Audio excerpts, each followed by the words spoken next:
Hello listeners, how are you. Hello बच्चों, उम्मीद है आप सभी लोग फिट और फाइन होंगे। चलिए शुरुआत करते हैं अपने चैप्टर की, जो कि हमने पिछले सेशन में स्टार्ट किया था, natural vegetation and wild life, प्राकृतिक वनस्पति और वन्य जीव। तो पिछले सेशन में हमने देखा था भाई सलीमा है वो अपने दोस्तों के साथ, अपने क्लासमेट्स के साथ एक पिकनिक पे जा रही है हिमाचल प्रदेश में, मनाली में। और उसने क्या क्या चीज़ें देखी वो हमने डिस्कशन किया।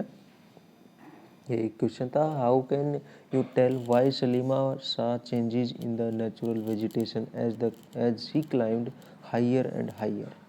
तो हमने देखा भी सलीमा जो चेंज देख रही है भी ऊपर जाते हुए, उसमें वेजिटेशन में, वनस्पति में चेंज आ रहे हैं। पहले जो फुट हिल थे उसमें टीक और साल के पेड़ पौधे थे। उसके बाद जैसे जैसे वो ऊपर जाती गई तो कोन वाले पौधे उसको दिखाई देने लगे, पेड़ दिखाई देने लगे। What type of vegetation did she see in the Himalayas starting from the foothills and going to the higher altitudes? अब जैसे जैसे वो ऊंची जाती गई, ऊपर जाती गई, तो पहले उसको साल और टीक के पेड़ दिखाई दिए। उसके बाद जैसे वो ऊपर गई तो उसको कोन वाले पेड़ दिखाई दिए, घास दिखाई दी। उसके बाद हमने भाई देखा 3 तरह की वनस्पतियाँ जो थी।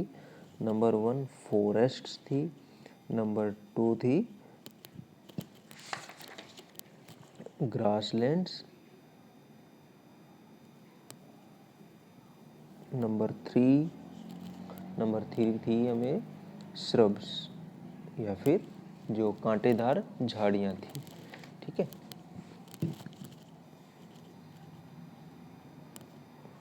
तो पिछले सेशन में हमने ये 3 चीज़ें की थी, वही वनस्पतियों के प्रकार, फॉरेस्ट, ग्रासलैंड एंड श्रब, और ये कहाँ कहाँ होते हैं, कौन से इलाकों में होते हैं। तो चलिए आज हम इससे आगे पढ़ना शुरू करते हैं। अपना आज का टॉपिक रहेगा फॉरेस्ट्स। तो इससे पहले हम एक बार अपने ट्रॉपिक्स देख लेते हैं भाई। ट्रॉपिक्स और जो पोलर्स हैं उनको देख लेते हैं। तो ये है भाई ये हमारी अर्थ है।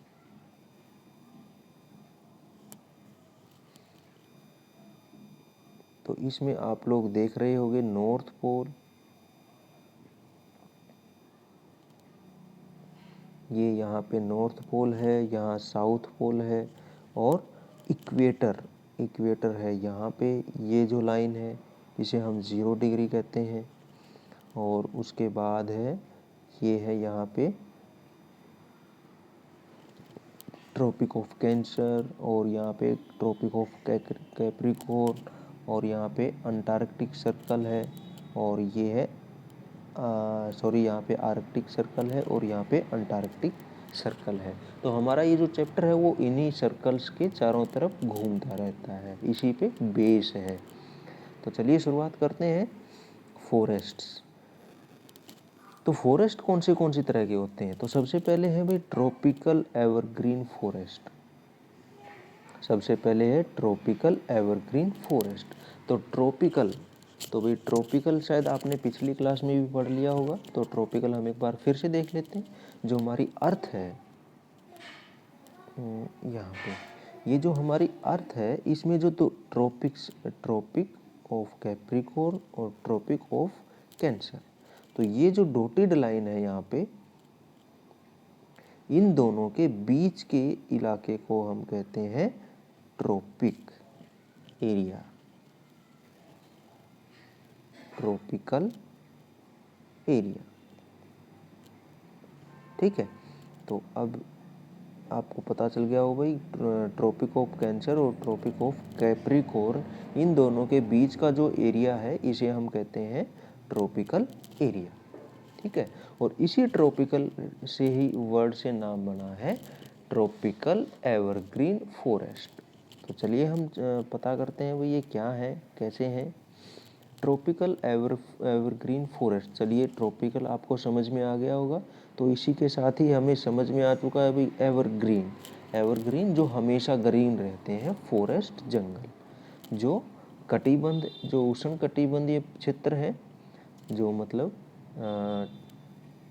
ट्रॉपिक ऑफ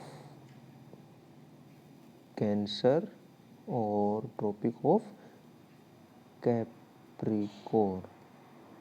इन दोनों के बीच की जो जगह है, उन उन दोनों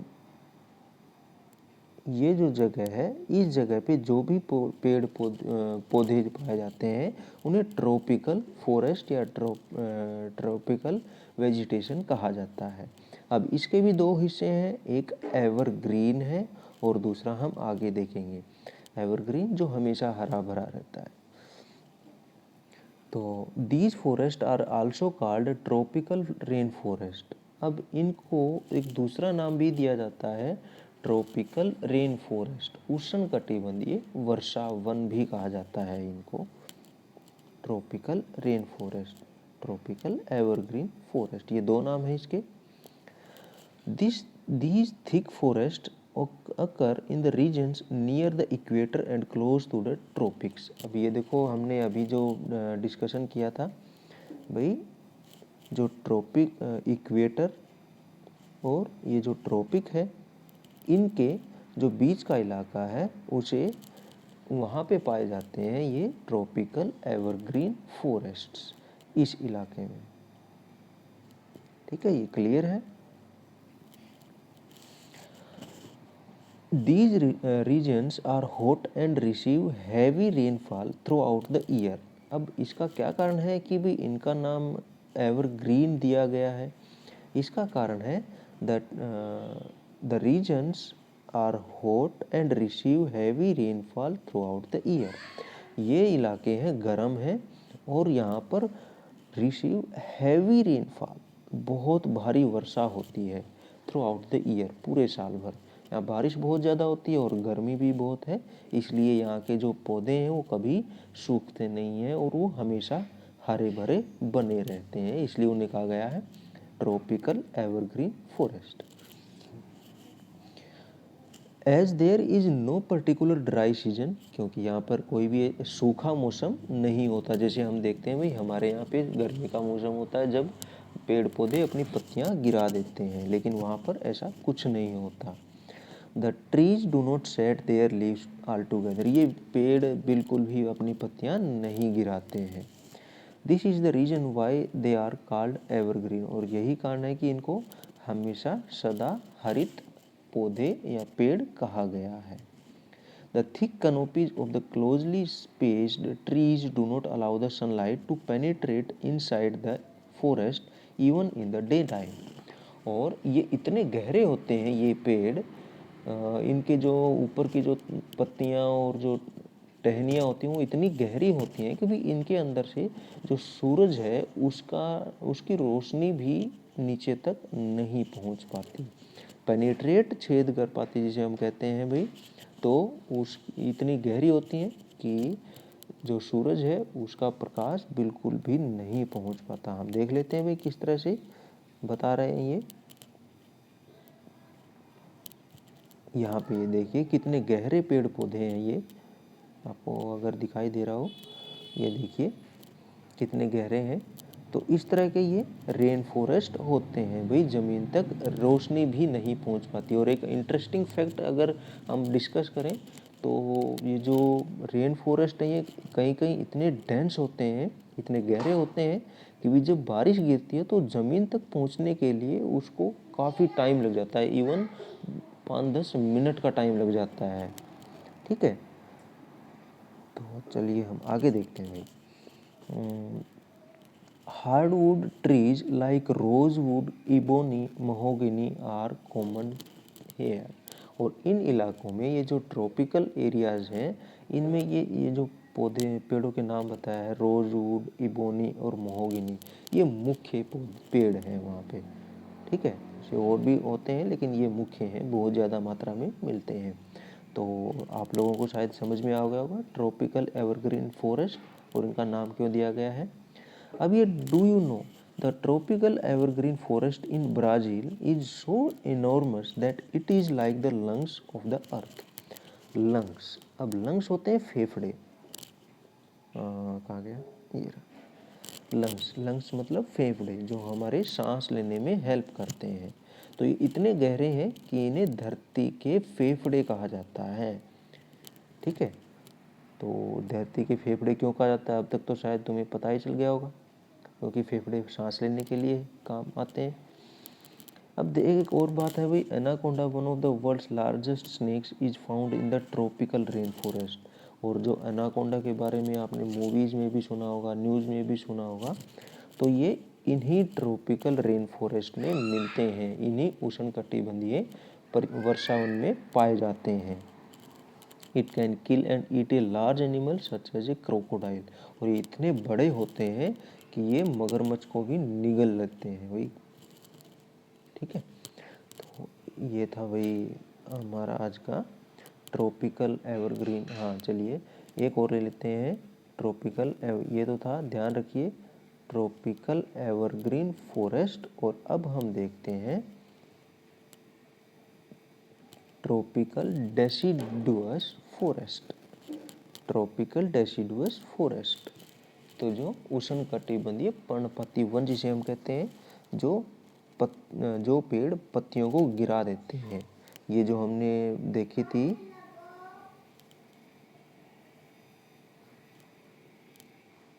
ये जो हमने देखा था भाई, ये जो इलाका है इनके बीच में जो सदाहरित मतलब ये जो एवरग्रीन पेड़ हैं, इनमें दूसरे जो पेड़ हैं वो हैं जो डेसिडुअस हैं, पत्तों को गिरा देते हैं।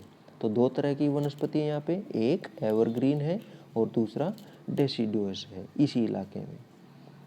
तो चलिए हम देखते हैं भाई आगे क्या है इसमें। Tropical deciduous are the monsoon forest found in the large part of India, northern Australia and in central America. अब ये कहाँ कहाँ पाए जाते हैं भाई, ये पाए जाते हैं इंडिया, भारत में, लार्ज पार्ट, बहुत बड़े हिस्से में भारत में, नॉर्दर्न ऑस्ट्रेलिया, ऑस्ट्रेलिया के उत्तरी हिस्से में, एंड सेंट्रल अमेरिका, और अमेरिका के बीच के हिस्से में। देख लेते हैं एक बार मैप में। तो भाई ये हमारा इंडिया है यहाँ पे। अगर हम इसको एक सेकेंड,